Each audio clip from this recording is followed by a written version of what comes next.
Nuevo libro de Voces Anónimas, Juegos Prohibidos. Canjealo en Habitat con beneficios exclusivos para participantes de Habitat Familia. Es sabido que las mejores leyendas del planeta son las leyendas mexicanas. No hace mucho tiempo realizamos un video en el que compartimos algunas de las leyendas más terroríficas de México.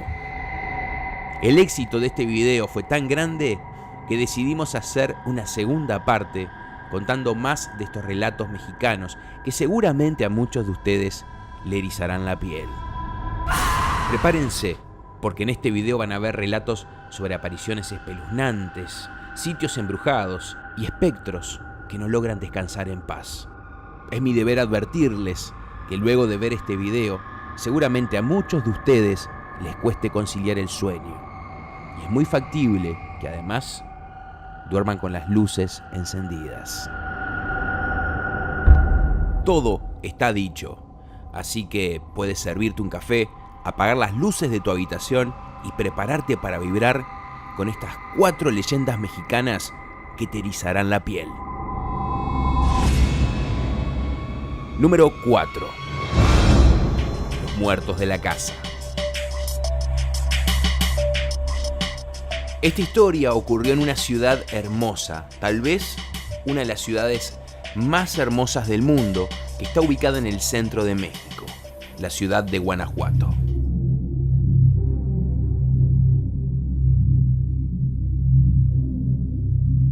Guanajuato se caracteriza por sus laberínticas calles, estrechas como callejones, y sus infinitos túneles, galerías y recovecos, donde habitan muchas leyendas.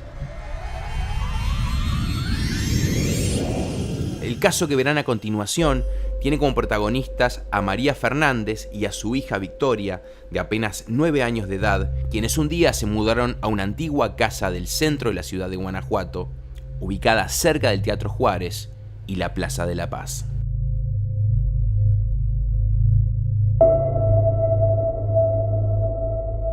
Al principio las cosas marcharon a las mil maravillas.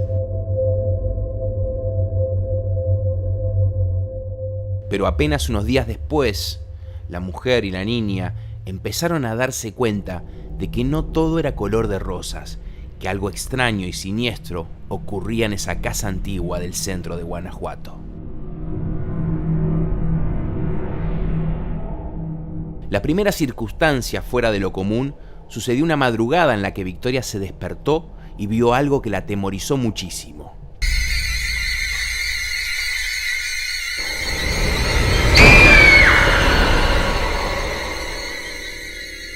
Aquello casi la hizo llorar del susto, así que se levantó de la cama y fue corriendo hasta el cuarto de su madre para despertarla y contarle lo que había visto.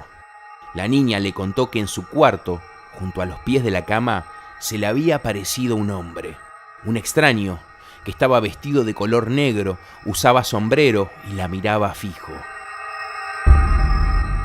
María trató de tranquilizarla, diciéndole que estaba todo bien, que no tenía que sentir temor y que con seguridad había sido una pesadilla. Pero las cosas no terminaron allí, ya que a partir de entonces, Victoria vio muchas otras veces al misterioso hombre vestido de traje negro. Y para colmo de males, no lo veía solo en su cuarto, sino en diferentes sectores de la casa. La situación llegó a un estado tan crítico que la niña casi no podía dormir por culpa de los nervios.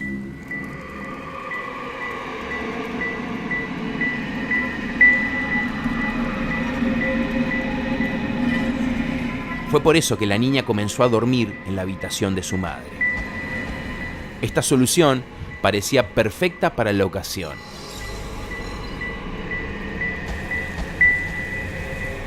Pero los sucesos tomaron un rumbo inesperado. Una madrugada en la que Victoria se despertó y en una esquina de la habitación vio algo que le hizo correr un escalofrío a lo largo de la espalda. Allí había una niña. Tenía ropa antigua y estaba de espaldas mirando hacia la pared. Así que Victoria no podía verle el rostro. De todos modos, fue tanto el miedo que le provocó esa aparición que la pequeña lanzó un tremendo alarido de terror. María se despertó de un salto y le preguntó a su hija qué era lo que le estaba pasando. Victoria le contó lo que vio, pero cuando su madre miró hacia la pared, no había nada. Lo más curioso del caso es que un par de noches después, sin embargo, también María tuvo oportunidad de comprobar que lo que su hija le decía acerca de las misteriosas apariciones era cierto. Aquella noche llovía en la ciudad de Guanajuato y los relámpagos y los truenos no daban un segundo de descanso.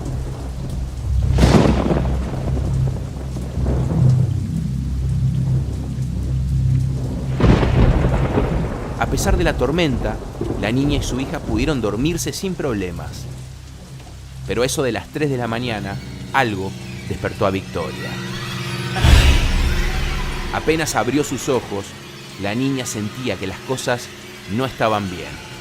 Ella se incorporó en la cama y dio un grito de terror que despertó a su madre. Victoria gritaba temblando que allí estaba la niña en un rincón de la habitación. María trató de despabilarse en la oscuridad y entonces también la vio. Allí, en una esquina del cuarto, se encontraba la figura de esa pequeña de ropajes antiguos que miraba como hipnotizada hacia la pared. La madre y la hija estaban completamente aterrorizadas. Y las circunstancias se pusieron aún más complicadas en el momento en que ambas se dieron cuenta de que la niña, que hasta entonces había permanecido de espaldas, empezó a girar lentamente hasta quedar de frente a ellas y mostrarles su rostro.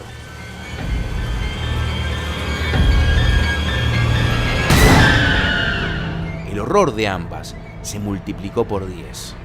Es que lo que parecía ser una niña, en realidad era una mujer vieja de aspecto demacrado. Su piel era pálida, arrugada y caída, y había en sus ojos una expresión verdaderamente siniestra. Apenas unos instantes después, esta anciana de estatura pequeña desapareció. Pero el recuerdo de esta visión fue tan impactante que a la mañana siguiente, María y Victoria, madre e hija, armaron sus valijas y se fueron para siempre de esa antigua casa ubicada en el centro de la ciudad de Guanajuato. Tiempo después, María, la mamá de Victoria, descubrió que en ese hogar que habían habitado había ocurrido tiempo atrás una espantosa tragedia. La protagonista principal fue una anciana que vivía en la casona. Una anciana a quien debido a una enfermedad debieron amputarle las piernas. Esta mujer mayor pertenecía a una de las familias más reconocidas, ricas y poderosas de Guanajuato, y además vivía sola. Un buen día, su yerno, con el objetivo de robar la suculenta fortuna que, según lo suponía, esta anciana guardaba en la casa, decidió asesinarla. Al final lo hizo, estrangulándola con sus propias manos. Pero aunque luego dio vuelta a la casa de arriba abajo, no logró encontrar el dinero. El asesino quiso escapar de la ciudad, pero la policía se enteró de lo que pasó, lo atrapó y lo envió a la cárcel, donde falleció debido a causas que hasta el día se desconocen. Según las crónicas de la época, parece ser que este hombre solía usar un sombrero y que siempre vestía de color negro. Cuando conocieron estos datos, a María y a Victoria se les hizo un nudo en la garganta. Es que no les resultó nada fácil admitir que las almas de los protagonistas de aquella tragedia permanecieran en la propiedad que habían habitado. El hombre que se materializaba en diferentes lugares, vestido de negro y con aspecto agresivo, era el fantasma del asesino. Y la anciana era el espíritu de la víctima, lo cual explicaría por qué, al verla en el cuarto de espaldas, lo primero que pensaron María y Victoria fue que se trataba de una niña. Es que la señora tenía las piernas amputadas y en la oscuridad de la habitación su espectro apenas medía 1 metro de alto, es decir, la altura de una pequeña niña. Desde entonces, esa antigua casa de Guanajuato cobró una fama siniestra y sombría. Hasta el día de hoy, nadie en la ciudad se anima a habitarla, y eso que los mexicanos están acostumbrados a convivir con la muerte.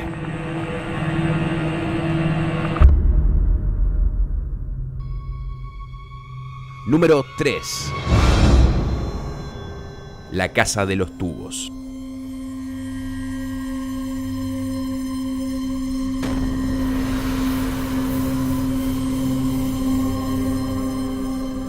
La leyenda de la casa de los tubos es muy famosa en Monterrey, la capital del estado de Nuevo León, en el noreste de México. Se trata de la historia de una construcción tan emblemática como misteriosa, ubicada en las faldas del Cerro de la Silla, en la calle René Descartes, número 845. Si bien esta casa es popular por su singular arquitectura, es más conocida por su siniestra leyenda urbana que habla de una maldición que habita en sus entrañas. Según relatan los mexicanos, en la década del 70, una familia adinerada mandó a construir una lujosa vivienda en la ciudad de Monterrey, en la parte alta de la colina Country La Escondida.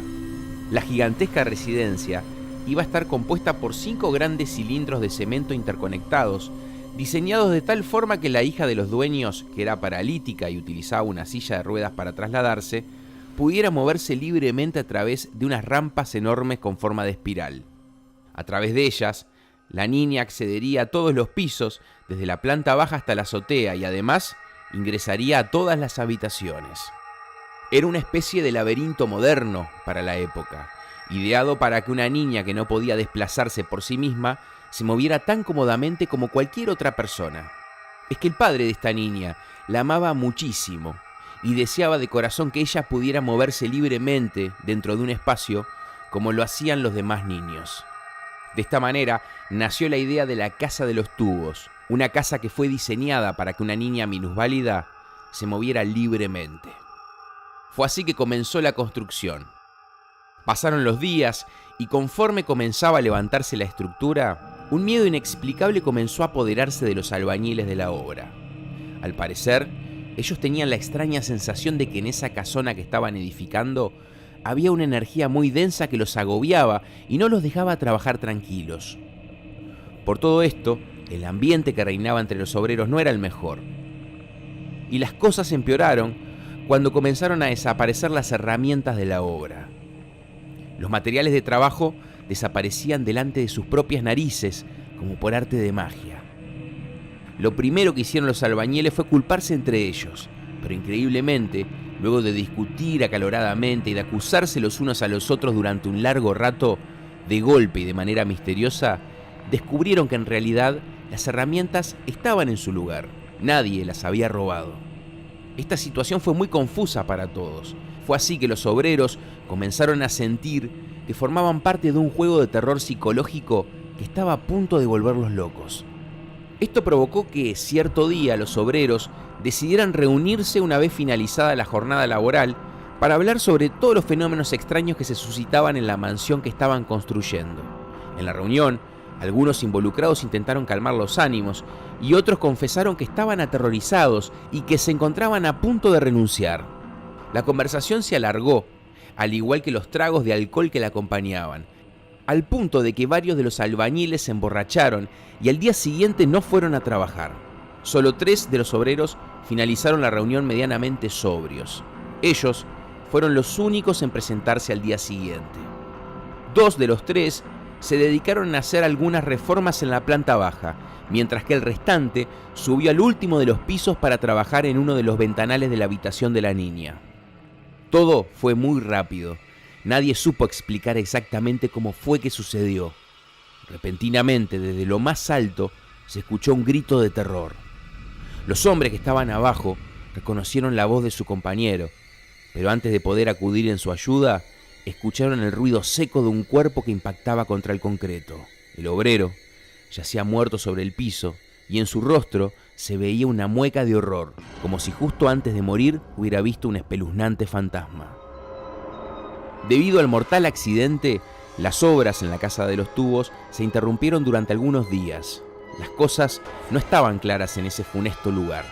Por eso, luego de hacer el luto correspondiente, varios de los trabajadores renunciaron, mientras que otros siguieron adelante muy a su pesar. Más allá del halo misterioso que envolvía la casa, las obras siguieron adelante y avanzaron bastante. La estructura de 5 tubos gigantes ya estaba montada y las rampas funcionaban a la perfección, al punto de que muchos de los albañiles las utilizaban para subir y bajar los pesados materiales en algunas carretillas. Como faltaba muy poco para finalizar la obra, el dueño quiso llevar a su hija para que viera lo hermoso que estaba quedando su hogar. Apenas ingresó a la mansión, los ojos de la chica brillaron de alegría e inmediatamente comenzó a recorrer las instalaciones en su silla de ruedas. La chica se emocionó muchísimo al ver que era cierto todo lo que su papá le contaba acerca de esa casa especial hecha de gigantes tubos en la que iba a poder moverse como cualquier otra persona. La ilusionada niña subió feliz de la vida a la rampa principal y comenzó a recorrer uno por uno cada uno de los pisos. Desde abajo, su papá, que sonreía al ver a su niña tan emocionada, le sugirió en voz alta que llegara hasta el último piso en el que se encontraba su flamante habitación. Apenas la chica lo escuchó, se dirigió hacia el sitio indicado. Todo iba perfecto. La niña avanzaba por esa rampa de cemento que se asemejaba a una gigantesca serpiente enrollada, hasta que, en determinado momento, ocurrió algo terrible. La muchacha perdió el control de la silla de ruedas y agarró tanta velocidad que no logró impedir su caída al vacío. Atravesó el ventanal de su cuarto, rompiendo el cristal en 1000 pedazos. Lo último que se escuchó antes de su muerte fue su grito de horror que resonó como un eco en todos los rincones de la colonia Country La Escondida. La familia, conmovida por la muerte de su hija, decidió abandonar la construcción de la Casa de los Tubos para siempre. De esta manera, ese inmenso y lujoso caserón quedó abandonado cuando faltaba muy poco para la finalización de la obra.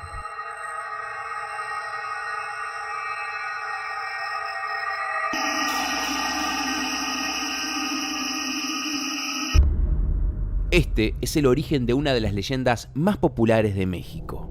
Los rumores dicen que años más tarde, otra familia se interesó en comprar la casa abandonada y que en una de las tantas visitas a la mansión, el hijo del matrimonio interesado sufrió una caída desde el mismo ventanal ubicado en el piso más alto de la casa y falleció en el acto. Después de esto, este gigante de cemento quedó abandonado por más de 4 décadas. Dicen en Monterrey que nunca hubo interesados en comprar la Casa de los Tubos porque todos creían que el lugar estaba habitado por entidades de otros planos. Entidades entre las que seguramente también estarían las almas de las personas que fallecieron dentro de esta misteriosa casa. El tiempo jugó su juego, deteriorando cada metro cuadrado de la mole de concreto. Pero las historias sobre la maldición de la Casa de los Tubos y las manifestaciones sobrenaturales no quedaron ahí. Vecinos de la colonia Country La Escondida cuentan que han visto al fantasma de la niña paralítica mirándolos desde una de las habitaciones de la mansión abandonada, esperando encontrar consuelo para su desgraciada alma. Otros hablan de sombras malignas, más oscuras que la noche misma, que, al parecer, son las que empujaron a las personas desde lo alto de la casa. Lo verdaderamente extraño de este caso es que en determinado momento comenzaron a circular rumores que decían que la Casa de los Tubos había sido demolida, pero recientemente se dio a conocer una imagen aérea en la que no solamente se ve que la casa sigue en pie, sino que la misma ha sido remodelada y que además hay algunas personas en su interior. Al ver esto, surge una inquietante pregunta. ¿Podrán esas personas que hoy habitan la Casa de los Tubos dormir tranquilamente durante las noches?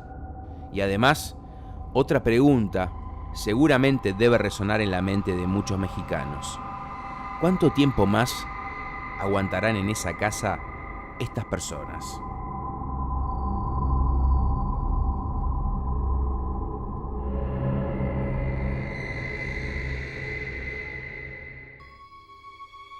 Número 2.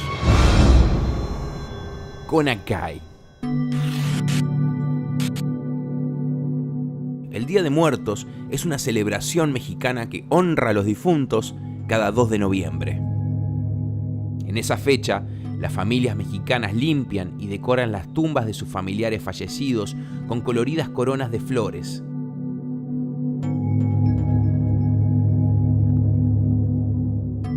También hacen altares y les dejan ofrendas con la finalidad de atraer sus almas. y rendirles homenaje.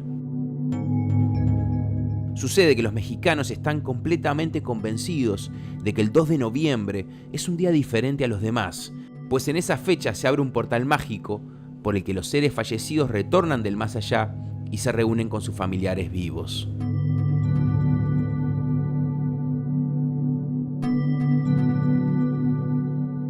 Lo ven como un momento de reencuentro, de alegría, por eso lo celebran de esa manera. Sobre el 2 de noviembre existen muchas leyendas y anécdotas. Una de ellas es muy popular en todo México y tiene como protagonista a un hombre llamado Cecilio. Una noche del 1 de noviembre, este hombre fue a un bar conocido en todo Mexicali, Baja California, como el Conacay. Pero aquella noche, Cecilio descubrió un impactante secreto que lo marcó para siempre.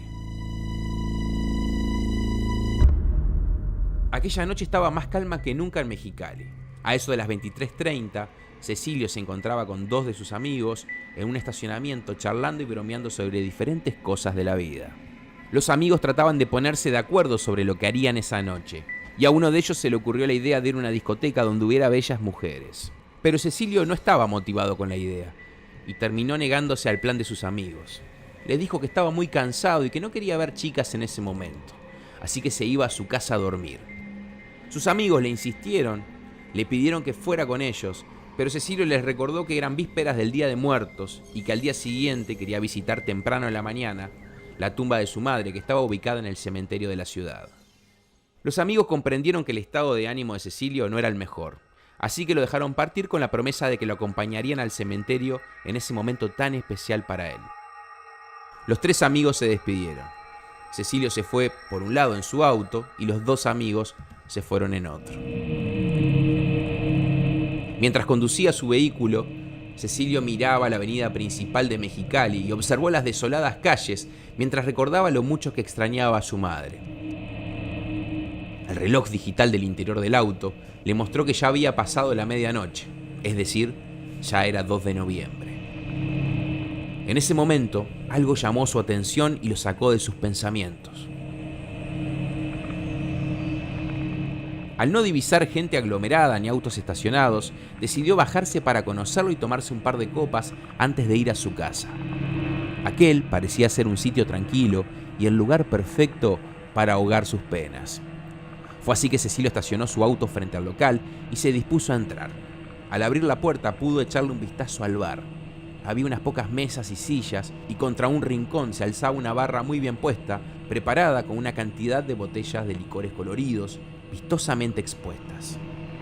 El hombre se acercó a la barra y permaneció unos segundos esperando a que el cantinero, que estaba de espaldas a él, se diera vuelta para atenderlo. Pero de golpe fue sorprendido por una voluptuosa y sensual mujer que se lo cruzó por delante y le clavó una ardiente mirada. El barman se dio vuelta, lo saludó, le sirvió un clamato y le dijo que ya estaban a punto de cerrar. Luego comenzó a poner las sillas dadas vueltas sobre las mesas y le gritó en voz alta a la mujer de las curvas infartantes que era hora de irse. Ella, desoyendo el pedido del que seguramente sería su patrón, se sentó al lado de Cecilio, quien al escuchar las palabras del cantinero se apresuró a tomarse el trago recién servido. La chica le dijo que bebiera tranquilo, que nadie lo estaba corriendo. Cecilio los miró, primero a ella y luego al barman, y les dijo que estaba bien, que ya era tarde y era momento de descansar.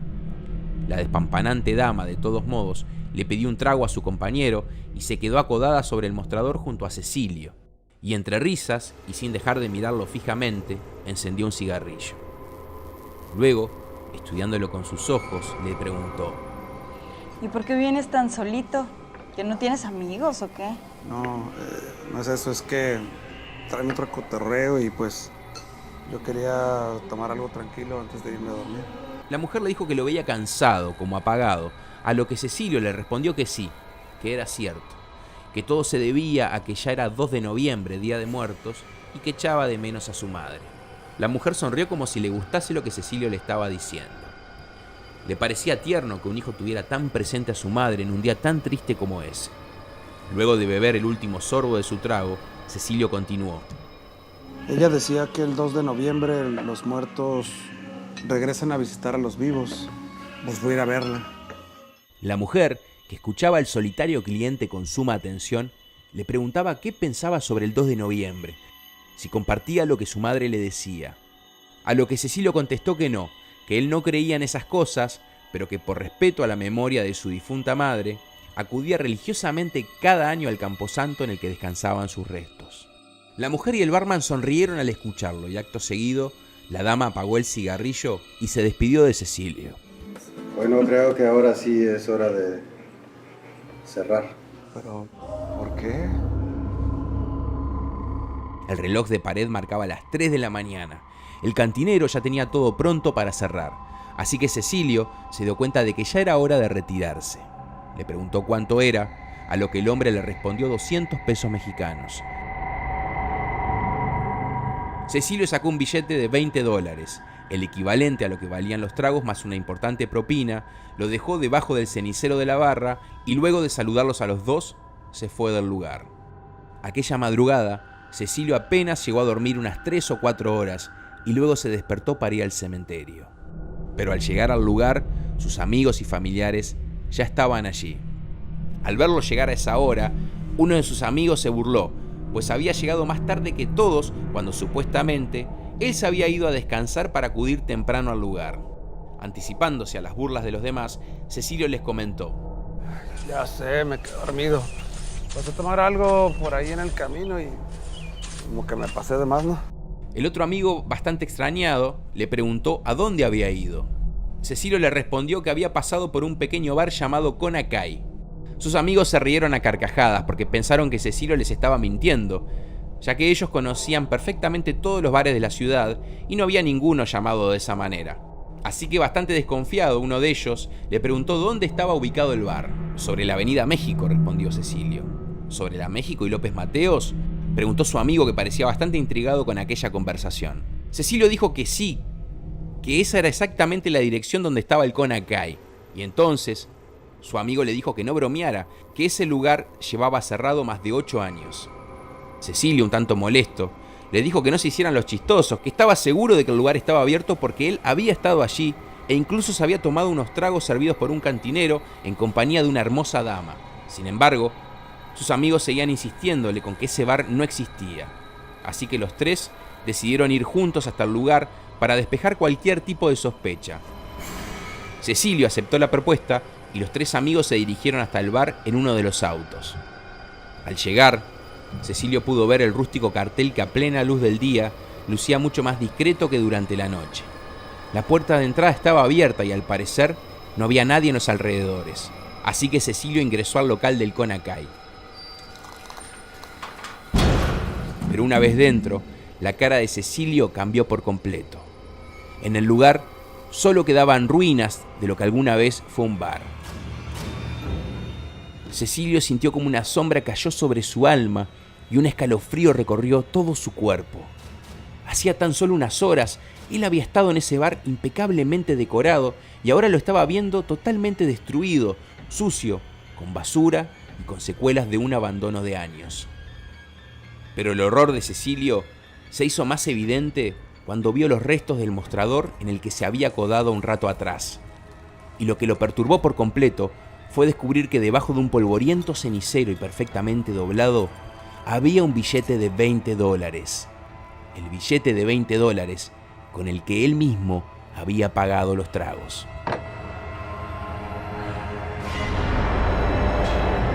La hemos pasado muy bien, pero ya tenemos que irnos. Ella decía que el 2 de noviembre los muertos regresan a visitar a los vivos. Regresan a visitar a los vivos.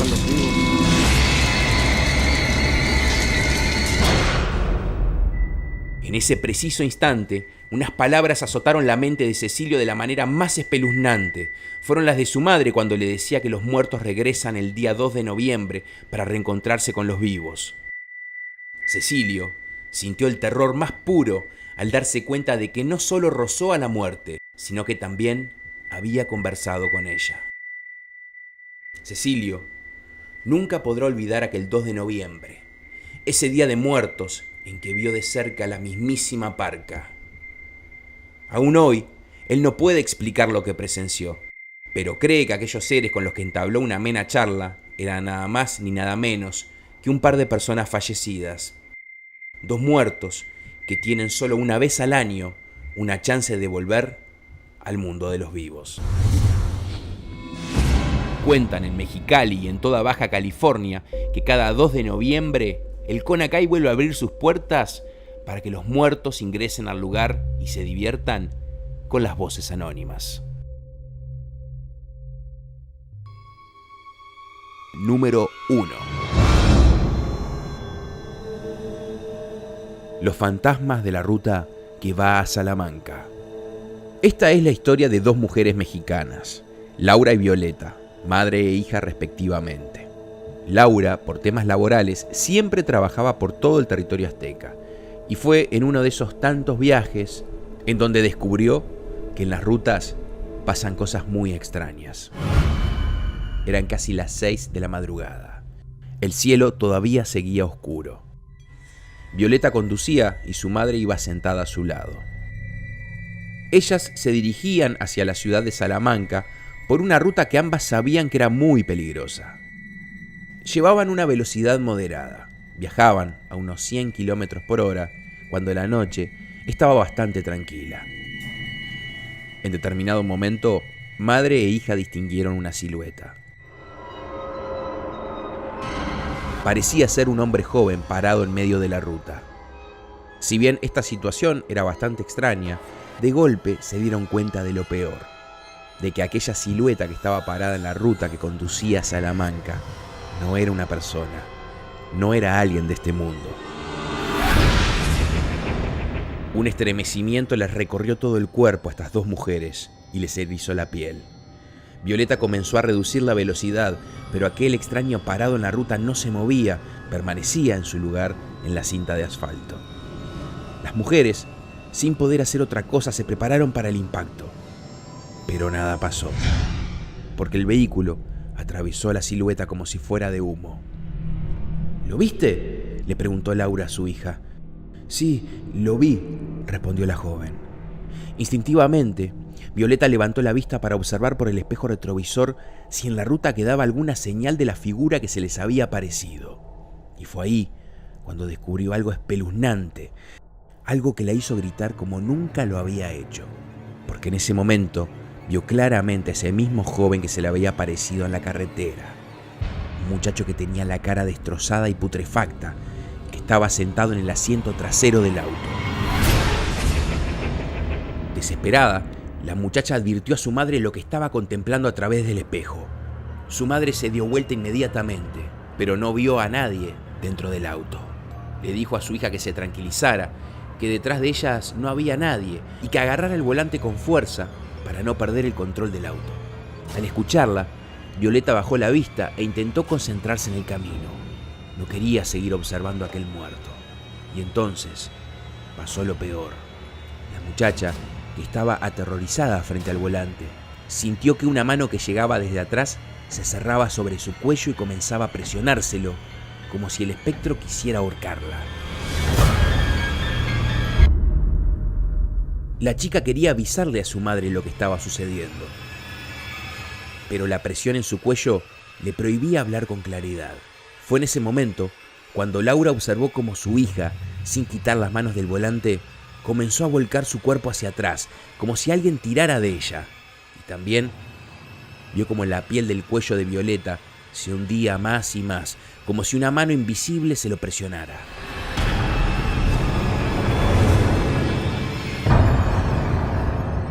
Entonces, esta mujer supo que su hija tenía razón.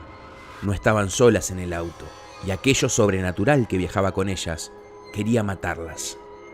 Laura, que ya había tenido algunas experiencias sobrenaturales, nunca le había hablado mal a ninguna de las entidades que percibía, pero en aquel momento, presa del pánico y desesperada por salvar su vida y la de su hija, maldijo a aquel espíritu una y otra vez. «Maldito, vete de aquí, no eres de este mundo», le gritaba la mujer. Y entonces sucedió que, quizás por la fuerza y la convicción que puso Laura en sus palabras, la presión en el cuello de su hija fue disminuyendo y la nefasta presencia desapareció. Lo cierto es que aquella experiencia fue tan aterradora que madre e hija decidieron volver de día aquel lugar en la ruta para verificar lo que ambas sospechaban. Y una vez más, en aquel tramo de la ruta que conduce a Salamanca, estas dos mujeres se estremecieron. Pero en esta oportunidad fue por un descubrimiento que confirmó sus sospechas. Al costado de la carretera había una cruz que marcaba el punto exacto en el que, a raíz de un accidente, una persona había fallecido. Laura y Violeta no tenían ninguna duda de que el espíritu de esa persona fue el que intentó matarlas en aquella madrugada.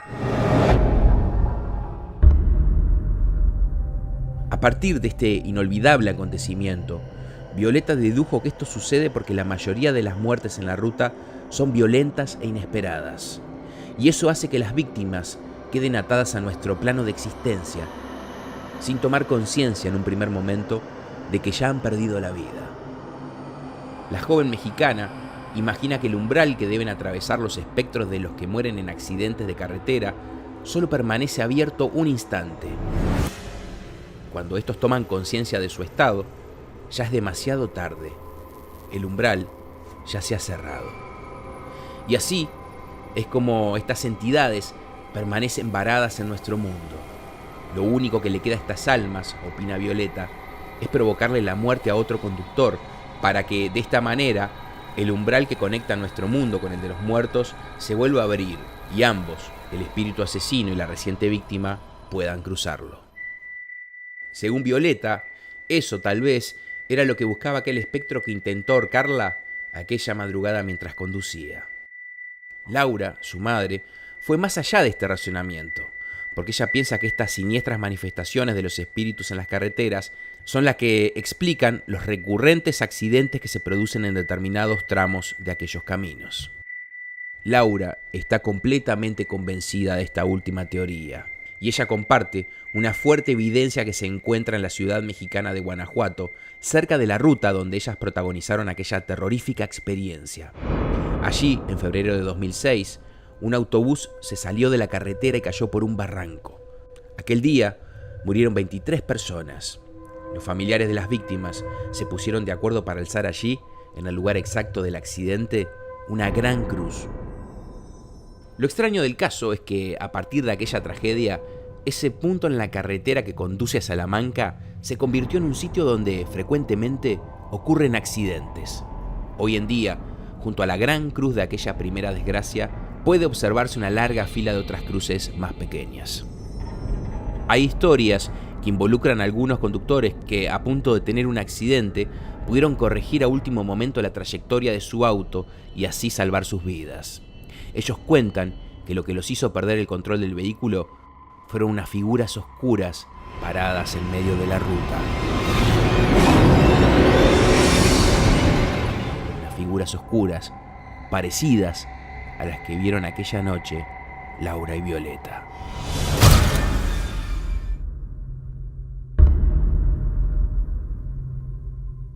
Si el video te gustó, dale like y compártelo. Puedes seguirnos en las redes sociales y descubrir historias fascinantes, creepypastas y las mejores leyendas urbanas. Soy Guillermo Lockhart y te doy las gracias por ser parte de Las Voces Anónimas.